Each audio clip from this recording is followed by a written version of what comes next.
리얼미터 권 실장님 나오셨습니다. 요즘 소송 당하느라고 힘들어요, 요즘. 소송을 당하고 계약을 파기당하고 공격당하고 있죠, 요즘. 자, 리얼미터 최근 조사 한번 볼까요? 예, 이거 전에 오늘 저녁에 JTBC가 방송을 했죠. 한국 리서치하고 했습니다. 일주일 전쯤에 0.3%포인트 차이로 발표를 안철수 후보가 이긴다고 앞섰다라고 발표를 했어요. 근데 오늘 저녁에 발표된 결과는 10%포인트 차 이상으로 문재인 후보가 앞서는 걸로 나왔습니다. 똑같은 여론조사 기관이었는데. 예, 참고로 오늘 저희가 지금 말씀드릴 것은 시기는 약간 2, 3일간 차이가 있지만 이제 거의 비슷한 시기인데 여기 보시면 지방신문 7개사 7, 8일 조사했는데 여기서는 42.6에서 37.2% 한 5%포인트로 그러니까 7, 8일 날은 회색인 거예요? 네. 그제하고 어제 CBS 의뢰로 조사를 한 겁니다. 한 10%포인트 차 1호 이상으로 이제 더 벌어졌죠. 격차가 벌어진 거에 경향성은 확실한 것 같죠? 예. 여러 조선 기관에도. 그래서 혹자는 중간에 안철수 후보가 바람을 일으켜서 뒤집힌 상황이었는데 일주일이 지나면서 10%포인트 차이로 벌어졌다라고 얘기를 할 수도 있겠고, 저희들이 보기에는 그렇지 않습니다. 가까워졌을 때는 한 4%포인트 차이로 붙었지만 한 번도 역전을 한 상황이 없었고, 요번 주 들어서면서 지난주부터 벌어지기 시작했는데 요번 주 들어서면서 좀 더 벌어졌다고 보고 있어요.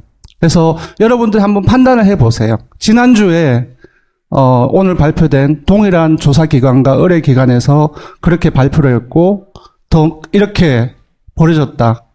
그리고 저희들이 발표한 지난주에도 좁혀지긴 했지만 그저께까지 좁혀지진 않았고 더 벌어졌다고 여러분들 한 비교를 한번 해보십시오.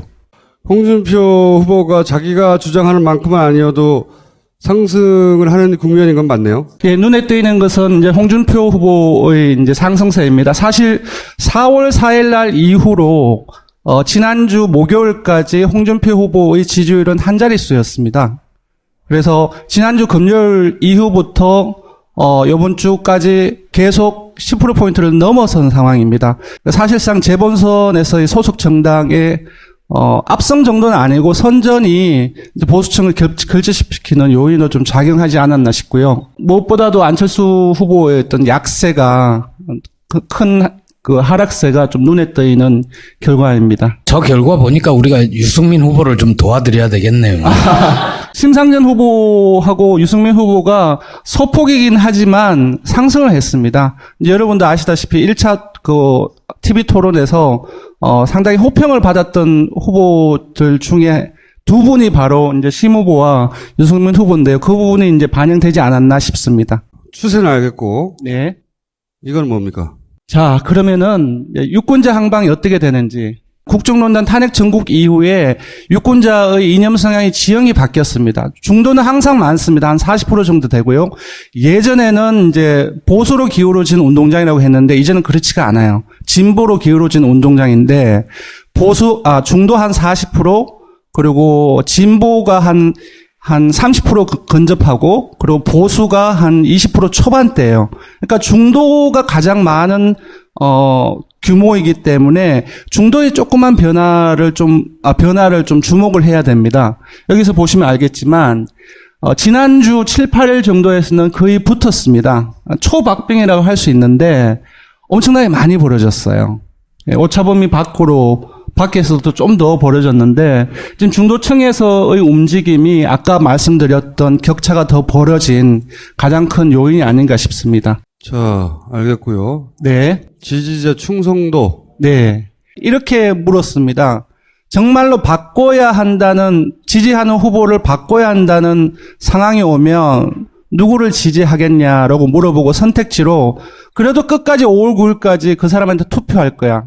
그리고 다른 선택지로 특정한 이제 차선책으로 후보를 선택하게 했습니다. 그래서 전체 다 통계를 내봤더니 역시나 지금까지 우리가 확인을 해왔던 것처럼 끝까지 지지하겠다는 이제 충성도죠. 충성도가 가장 높은 지지층으로 구성되어 있는 후보가 바로 문재인 후보였습니다. 그리고 안철수, 홍준표, 심상정, 유승민 후보로 나오는데 요 밑에 부분들은 움직일 수 있는. 움직일 수 있는 사람들의 정도 규모입니다. 유승민 후보나 심상정 후보는 상당히 크고 상대적으로 안철수 후보나 홍준표 후보도 좀 많은 규모를 차지합니다. 그랬을 때 문 후보로부터 이탈이 가능한 상황이 왔을 때 심상정 후보하고 안철수 후보 쪽으로 가장 많이 가는 걸로 나왔고요. 여유가 있으면 심상정 후보한테 투표하겠다. 이런 맞습니다. 사람들이 많은 거예요. 바로 안철수 후보와 문재인 후보의 유권자가 인식하는 현재의 판세에 따라서 심 후보로 갈 수 있는 여건, 그것이 바로 심 후보로 갈 수 있는 여건이라 할 수 있겠고요. 이 기준으로 따지면 네. 심상정 후보는 안철수 후보를 공격해야 되네. 그렇습니다. 안철수 캠프의 고민이 이런 것 같아, 진짜. 대구와 광주를 동시에 만족시켜야 하는. 그리고 안철수 후보의 지지자 그 성문을 보면 안철수를 벗어나면 문재인으로 갈 사람이 또 되게 많아요. 그리고 두 번째가 홍준표야. 정반대로. 그러니까 왼쪽은 광주를 포함한 호남 쪽이고 그러니까요. 오른쪽은 대구 영남이죠. 네. 맞습니다. 그런데 홍준표를 벗어나면 다 안철수야. 재밌는 것은 홍준표를 벗어나면 차라리 심상정에 갈지언정 문재인한테는 안 가. 예.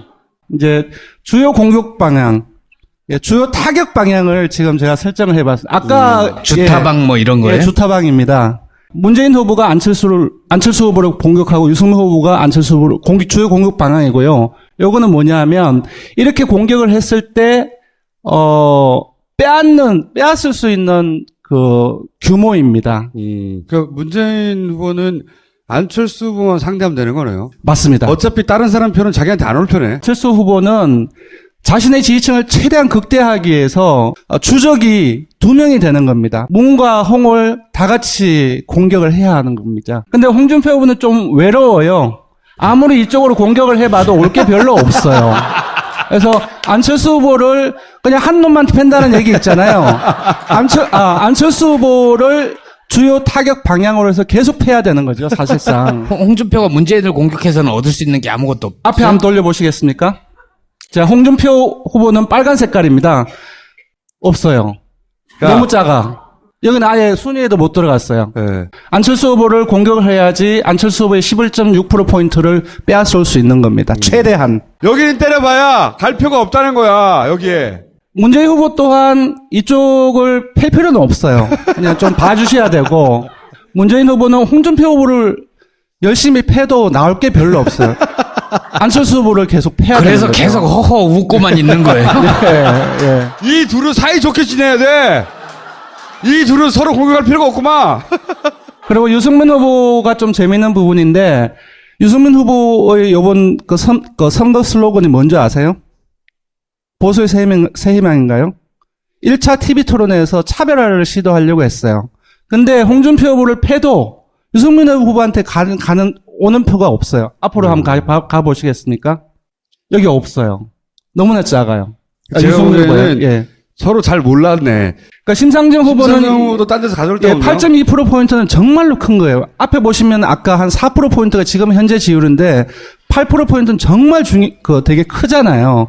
근데 이 8%포인트를 조금 해석을 좀 하셔야 돼요. 아까 이제 마진을 말씀을 드렸는데 문재인 후보를 바꿔야 하는 상황이 어떤 상황인지. 진보정당은 민주당을 일단 공격한단 말이죠. 그 표가 글로 갔으니까 뺏어오려고. 네. 그런데 이쪽에서 일로 간 표들은 대부분 이 심상정이 싫어서가 아니라 네. 정권 교체가 안 될까봐 그렇습니다. 1번 야당을 주장한 밀어주는 전략적 선택이거든요. 여유가 생길 때는 실제로 나눠줄 표가 여기 있어요. 네. 그러니까 심상정 후보는 여기서 표가 오긴 하지만 여기를 공격해서 얻을 게 아니라 네. 이쪽 후보가 더 압승하도록 누군가를 때려줘야 돼요. 네. 그래야 여유가 일로 돌아와요. 진짜로. 심상정 후보는 그래서 제가 보기에는 또 안철수를 때려야 되는 거예요. 맞습니다. 잘 지적을 해주셨는데요. 주요 공격 방향을 이렇게 이제 단순화시켜서 했지만 지지층을 끌어오는 것은 공격의 수단뿐만 아니라 객관적인 여건이라든지 다른 요인들도 이제 작용을 하기 때문에 이거는 좀 단순화시킨 거고요. 오히려 그렇게 여기서 봐야 될 어길 때리잖아요? 거예요. 네. 여기서 나눠주려고 하다가 마음이 상해. 그걸 알아야 돼.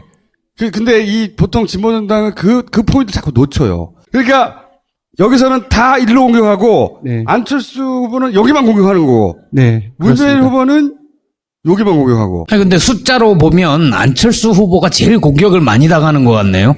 공격은 그 문재인 후보도 많이 받습니다. 왜냐하면 거기도 지지율 세 크게 개구나. 한번 보십시오. 이제 하나, 둘, 세 개입니다. 정리하겠습니다. 문재인 후보는 안철수 후보를 열심히 패야 되고요. 안철수 후보는 문재인 후보가 홍준표 후보를 패야 됩니다. 홍준표 후보는 이쪽으로 가면 안 됩니다. 안철수 후보만 열심히 패야 되고요.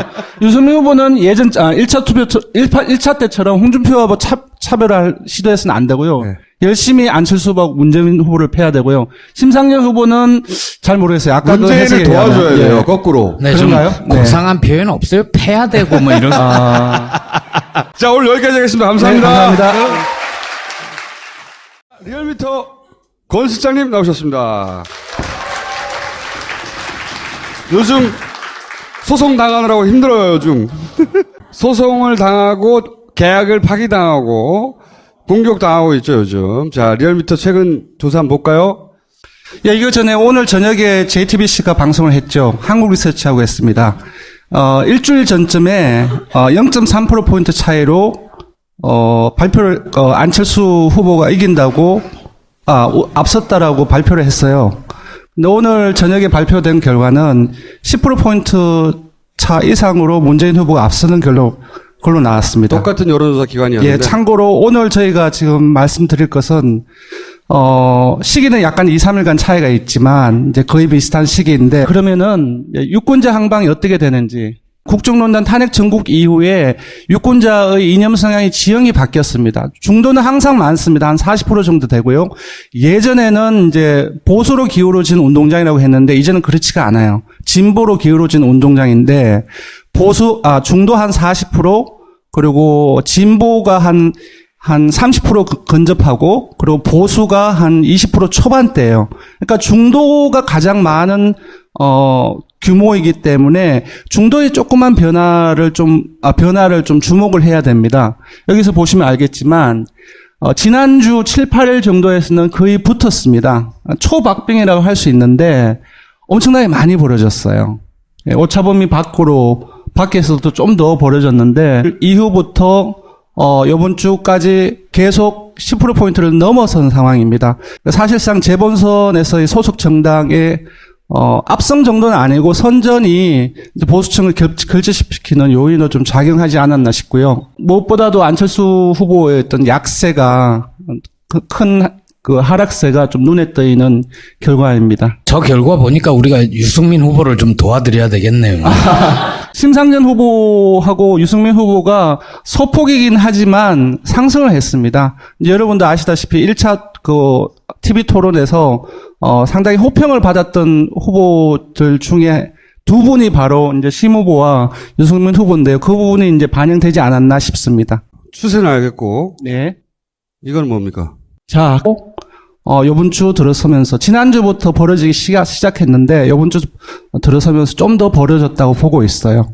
그래서 여러분들 한번 판단을 해보세요. 지난주에 오늘 발표된 동일한 조사기관과 의뢰기관에서 그렇게 발표를 했고 더 이렇게 벌어졌다.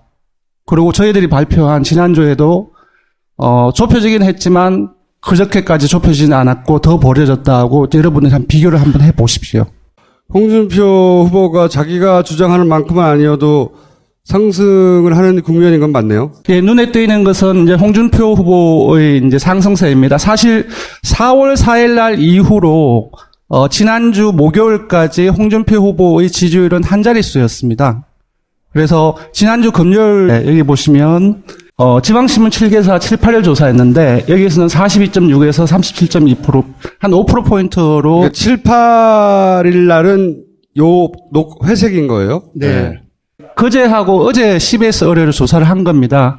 한 10%포인트 차 1호 이상으로 이제 더 벌어졌죠. 격차가 벌어진 거에 경향성은 확실한 것 같죠? 예. 여러 조선 기관에도. 그래서 혹자는 중간에 안철수 후보가 바람을 일으켜서 뒤집힌 상황이었는데 일주일이 지나면서 10%포인트 차이로 벌어졌다라고 얘기를 할 수도 있겠고, 저희들이 보기에는 그렇지 않습니다. 가까워졌을 때는 한 4%포인트 차이로 붙었지만 한 번도 역전을 한 상황이 없었고,